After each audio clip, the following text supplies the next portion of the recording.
So today I'm heading back out to IPG to help do the final installation of the GeneSys ADMA unit in the VIL demo. We're going to do some initialization, and today I'll get some good video on how you do that. It's a pretty simple set of steps, but in general it's a straight line and a bunch of figure eights until the Kalman filters are settled.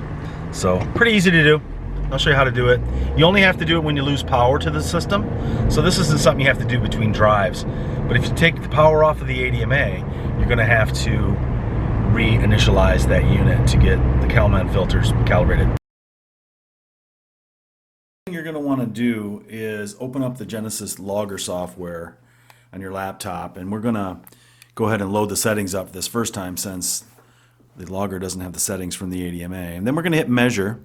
And when you go to measure, you are going to open this screen. Now, I'm going to get off this breaking table screen since you don't have a breaking table on yours. And it brings up to our standard screen, which has a lot of information. One of them that you can see I just circled there was the initialization. We sit still for a few seconds until it's ready to go. Be ready to go in that straight line. And then effectively what you're going to do is watch that yellow turn to yellow.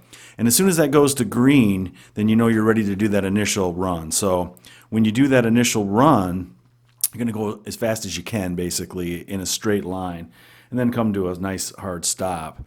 So it's green. We do our straight line as fast as we can here. We come to a nice stop. And then what you'll notice is that we already have some steady state, for instance, and we already have a little bit of longitudinal. So now I'm going to go in and we're going to start doing the figure eights.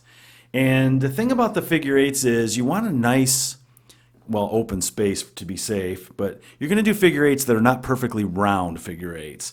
You want to make sure when you do your figure eights that you have some straight line in between there.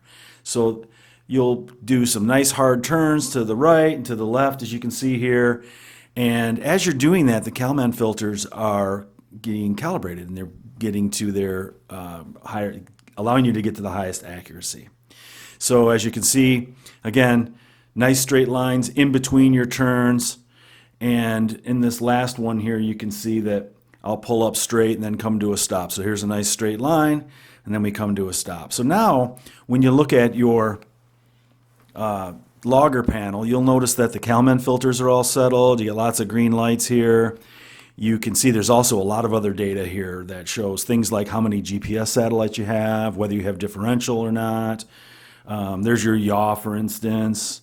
And you're looking at all of the sensors on the unit as well as the GPS data, the amount of time that has passed, the just a lot of great information there, including the CPU status.